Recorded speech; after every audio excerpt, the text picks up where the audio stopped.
Un sondage a été organisé pour élire la meilleure voiture du XXe siècle.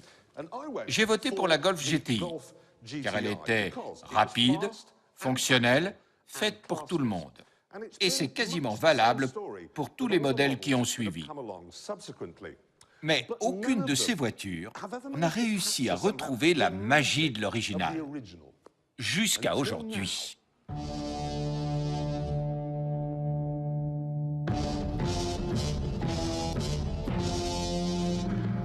J'avoue que ce n'est pas une GTI, ni une Golf, ni même une Volkswagen. C'est une BMW, la nouvelle 1M.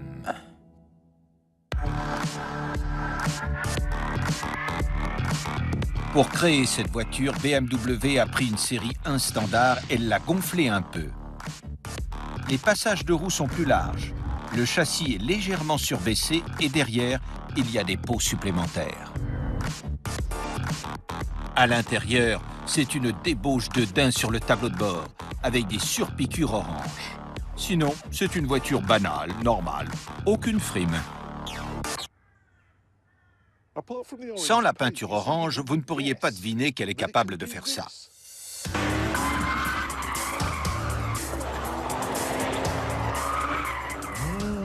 Oui. Oh! Nom d'un chien, excellent. Qu'est-ce qu'on a ici? Un moteur L6 à l'avant, une boîte manuelle au milieu et toute la puissance à l'arrière. Page 1, chapitre 1, du manuel de l'autosexuel.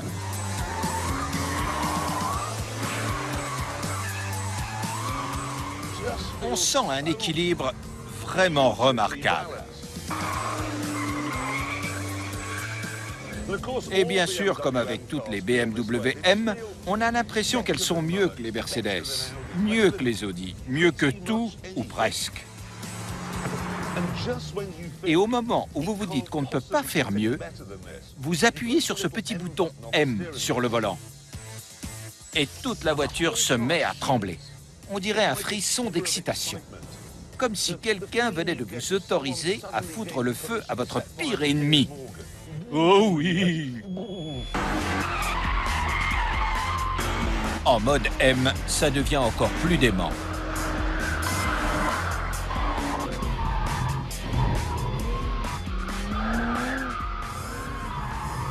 Sincèrement, je n'ai rien conduit d'aussi parfait depuis la première Golf GTI, en fait.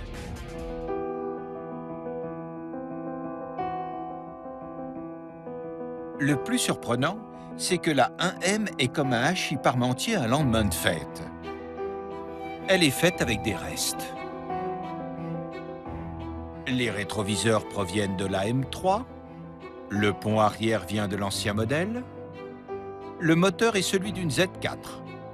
Voilà une recette qui ne devrait pas fonctionner. Et pourtant, si, comme on va le voir. Nous avons là une version plus légère et plus puissante de la Porsche Roadster, la Cayman R. Et ça, c'est la nouvelle Lotus Evora S, surgonflée. Ces deux bolides purs et durs ont été conçus pour rouler à tombeau ouvert. Alors, ils ne devraient ne faire qu'une bouchée de la BM. Toutefois, si le moteur 3 litres est celui d'une Z4, il a été gonflé à 340 chevaux avec deux petits turbocompresseurs.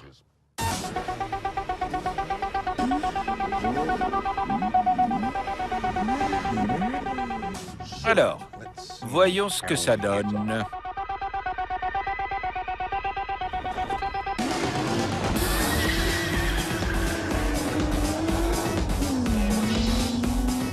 Bon, une Porsche à 60 000 €, une Lotus à 73 000 €, et c'est la BMW à 50 000 € qui leur fait admirer tous ces pots d'échappement.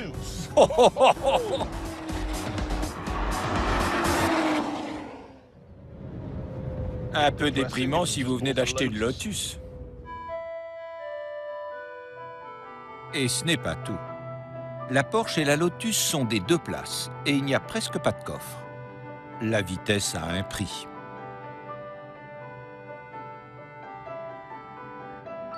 Mais avec la 1M, ce n'est pas le cas. Il y a assez de place à l'arrière pour 2 enfants, plus 2 autres dans le coffre. C'est un vrai salon.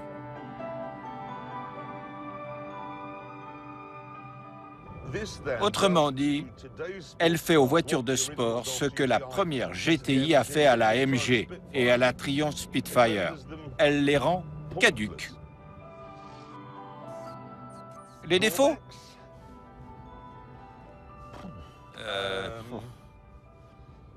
Peut-être que l'écran du GPS est un peu trop loin et la conduite est peut-être un peu raide. Mais cela dit, ce n'est pas aussi désagréable que mon AMG Mercedes. À vrai dire, tomber dans l'escalier est moins désagréable que ma Mercedes. Subir un tir de mitrailleuse serait plus agréable que de faire du shopping avec cette voiture. De toute façon, on ne remarque même pas la dureté des suspensions. Tout d'abord parce que les sièges sont confortables et parce qu'on s'éclate. On s'éclate vraiment! C'est une voiture géniale. Géniale, géniale. Franchement, je n'ai rien à ajouter. Clap de fin.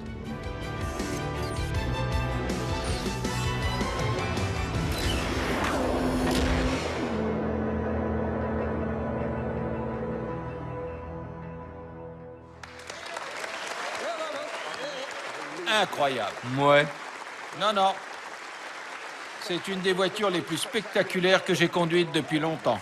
Bon, admettons. Mais attends. 50 000 € pour une série 1? C'est un peu cher, non, quand même? Attends, tu m'as pas écouté ou quoi? Je viens de dire que c'est une voiture géniale, y a rien à ajouter. D'accord, mais c'est pas donné. Non, y a rien à ajouter. Le moment